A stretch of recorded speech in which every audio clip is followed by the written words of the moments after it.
వేయాలి అంటే చాలా ఎక్కువ మొత్తం అయిపోతుంది. లక్షల లక్షలు ఖర్చు అయిపోతుంది. కానీ వచ్చే క్లాత్ కూడా కొంచెం మరీ ఎక్కువ హీట్ని ప్రొడ్యూస్ చేస్తుంది. ఎక్కువ వేడనేది జనాలు కూర్చున్న ప్రాంతంలో వస్తుంది.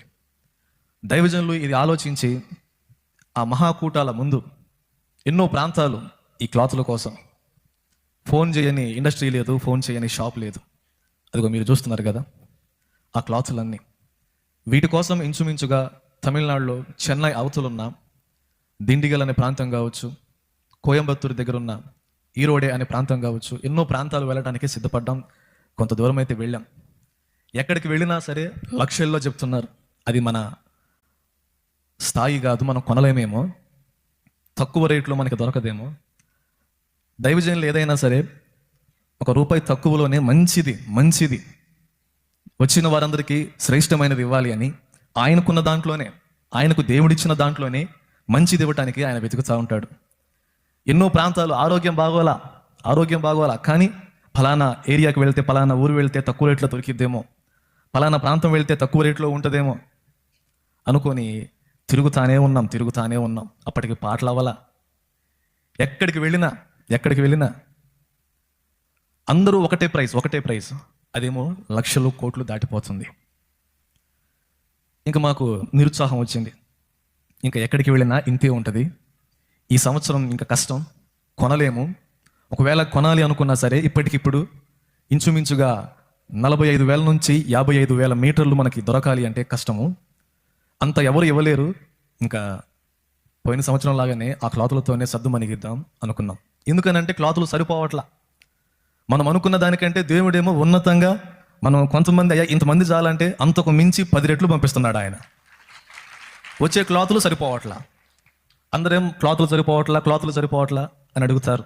ఏం చేయాలో, ఎటు వెళ్ళాలో అర్థం కాదు. ఇంకా ఉన్న క్లాతులు అన్నే కదా బయట వాళ్ళ దగ్గర, ఏం చేయాలి అని చెన్నై దాటి వెళ్ళిపోతా ఉన్నాం. ఇంకేడైనా దొరికిద్దేమో. మేము ఒకటే ఆలోచించుకున్నాం, ఈ వెహికల్ పెట్టుకొని కన్యాకుమారి ఐడియా ఉందా? ఎక్కడండి అది? తమిళనాడు భారతదేశానికి బార్డర్ కింద. అక్కడ దొరికితే అంటే అక్కడ కూడా వెళ్ళటానికి సిద్ధపడ్డాం. అందరూ మేమందరం అనుకుంటాం, ఎందుకు చీరాలోనే ఒక ₹10 ఎక్స్ట్రా అయినా ఆడే తీసుకుంటే పోయింది కదా అని మేమంటే, దైవజనులేమో అరే మనం కష్టపడకుండా దేవుని ప్రజలు ఇస్తున్నారు కదా అని వ్యర్థంగా ఖర్చు చేయడం తప్పు నాయన. మన వంతు మనం ప్రయత్నించాలి, మన వంతు మనం ట్రై చేయాలి. ఎందుకని అంటే ఏదో దేవుడు ఇస్తున్నాడు కదా అని చెప్పి వెచ్చలవిడిగా ఖర్చు చేయటం అనేది రేపొద్దున మనం దేవునికి లెక్క అప్పు చెప్పాలరా. అటువంటి పరిస్థితి ఈ మినిస్ట్రీకి రాకూడదు. ప్రతి రూపాయి రేపొద్దున దేవుని ముందుకు వెళ్ళినప్పుడు, నా కుమారుడా నీకు ఇవ్వబడిన ప్రతి రూపాయి నా సేవ కోసమే ఖర్చు చేసావని ఆయన చెప్పాలి. ఈ ధనం మాట్లాడిద్రా, నా బిడ్డలందరూ కష్టపడి రెక్కలు ముక్కలు చేసుకొని చెమటోర్చి ఇచ్చిన ప్రతి రూపాయి నన్ను ప్రశ్నించిద్ది. కాబట్టి అవసరమైతే ఎంత దూరమైనా వెళ్తాను కానీ ఉన్నాయి కదా అని చెప్పని విచ్చలవిడిగా ఖర్చు చేయను నేను అని ఆయన అన్నాడు. సర్చింగ్ డ్యూటీనేమో నాది.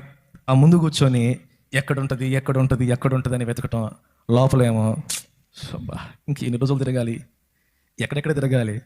ఎందుకంటే మనకు వచ్చింది తెలుగు, ఆడందరూ ఎవరండి తమిళ్. వాళ్ళకి మన బాధ అర్థం కాదు, వాళ్ళ బాధ మనకు అర్థం కాదు.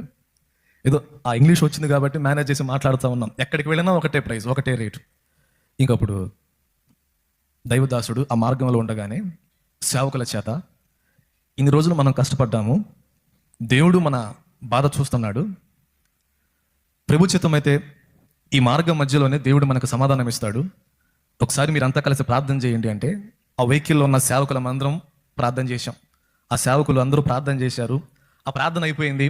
ఈ లోపు అంత లాంగ్ జర్నీ కదా ఓ దగ్గర ఆగి టీ తాగుదామని వెహికల్ ఆపుకున్నాం.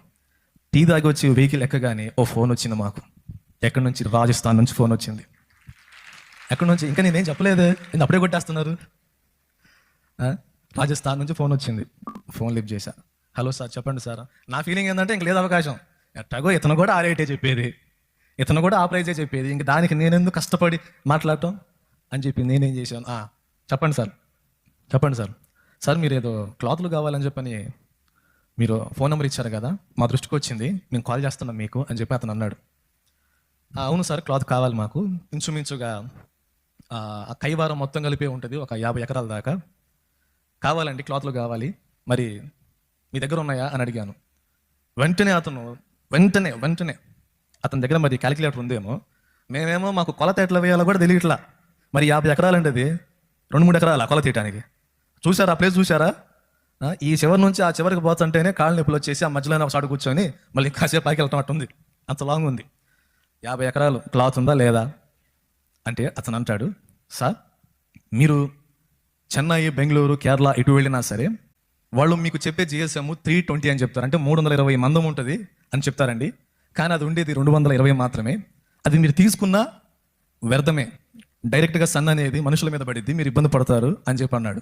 నేను అనుకున్నాం ఈ మాటలు అందరూ చెప్తారులే, సరే మీ సంగతి ఏం చెప్పండి అన్నాను. అతను అన్నాడు, మా దగ్గర పర్ఫెక్ట్ మీరు అనుకునే మందం సరిపడా క్వాలిటీ మా దగ్గర ఉంది. నేను అనుకున్నా, అబ్బా ఇంత గట్టి చెప్తున్నాడంటే వీళ్ళకంటే కూడా ఎక్కువ చెప్తాడేమో అనుకుని నేను చెప్పండి సార్ అని చెప్పన్నాను. అప్పుడు ఆయన అంటాడు, సార్ ఇన్ని ఎకరాలు కాబట్టి దీనికి ఇంచుమించుగా 50,000 నుంచి 70,000 క్లాతులు పడతాయి, చాలా క్లాతులు పడతాయండి అంటే. నేను అన్నాను, అవును సార్ పడతాయి, మరి మాకు తెలుసు కదా, మరి మీ దగ్గర ఉన్నాయా అంటే అతను అన్నాడు, సార్ మా దగ్గర ఉన్నాయి. సరే ఎంత ప్రైజ్ ఎంత?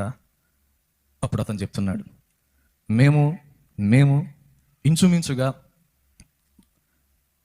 5 రూపాయలు అయ్యిద్ది అనుకుంటే, 5 కూడా కాదు, 6 రూపాయల నుంచి 7 రూపాయలు అయ్యిద్ది అనుకుంటే, నా దేవునికి ప్రార్థన చేసిన తర్వాత 2 రూపాయలకే అవి మొత్తం వచ్చేలా చేశాడు. ఇప్పుడు మేధావులు కొంతమంది 2 రూపాయలు అంటే 2 కోట్లు అనుకుంటారు, అంతేం కాదు. అంత మొత్తం కూడా లేదు మన దగ్గర. ఎంత? 2 రూపాయలకే. వెళ్ళాం, రాజస్థాన్ ప్రాంతం వెళ్ళాం. ఆ రాజస్థాన్ ప్రాంతం వెళ్ళి అతని దగ్గరికి వెళ్తే అతను ఏదో మేము పరిచయం ఉన్నట్టు మాకు ఆ ఫ్యాక్టరీ అంతా చూపించి, ఆ క్లాత్ చూపించి, వాస్తవానికి అతను టర్నోవర్ మాకు చెప్పాడు. మేము ఆశ్చర్యపోయాం. ఇంచుమించుగా 200 కోట్ల టర్నోవర్ చేసే వ్యక్తి మేము వెళ్ళగానే మమ్మల్ని సోఫాలో కూర్చోబెట్టి ఆ ఓనరే మాకు సమోసా, టీ అన్నీ ఇచ్చి, మేము అనుకుంటున్నాం, అబ్బో ఎంత బాగా సేవ చేస్తున్నాడంటే గట్టిగా బాగుతాడేమో అనుకున్నాం. ఏం లేదు. అతను అన్నాడు, సార్ మీరు కంఫర్ట్గా ఉండండి, మీకు ఏది కావాలన్నా, ఎప్పుడు కావాలన్నా, ఎంత త్వరగా కావాలన్నా, మిగతా వాళ్ళు మొత్తం ఏమో క్లాత్ ఇస్తాము, కాకపోతే అది ఎప్పుడు ఇస్తామంటే మీటింగ్కి 2 రోజులు ముందు ఇస్తామన్నారు. కానీ నా దేవుని కార్యం చెప్పన, ప్రార్థించిన తర్వాత వెళ్ళిన 3వ రోజు 4వ రోజుకి క్లాత్లు మొత్తం వచ్చేసినాయి. హల్లెలూయా! నా దేవుని కార్యం అండి. తన భక్తుని మొర ఆలకించి ఏదైనా ఆయన చేయగలడు. సమస్తము ఆయనకు సాధ్యమే. భక్తుడు దేవుణ్ణి పట్టుకోవటమే ఆలస్యం, అంతే.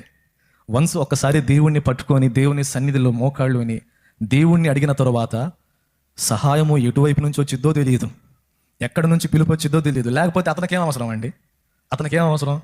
200 కోట్ల టర్నోవర్ చేసేవాడికి మన ఫోన్ ఏమన్నా అవసరమా? మన నెంబర్ ఏమన్నా అవసరమా? దేవుని మహాకృప, అద్భుతమైన క్లాత్ మనకి రావటానికి దేవుడు సహాయం చేశాడు.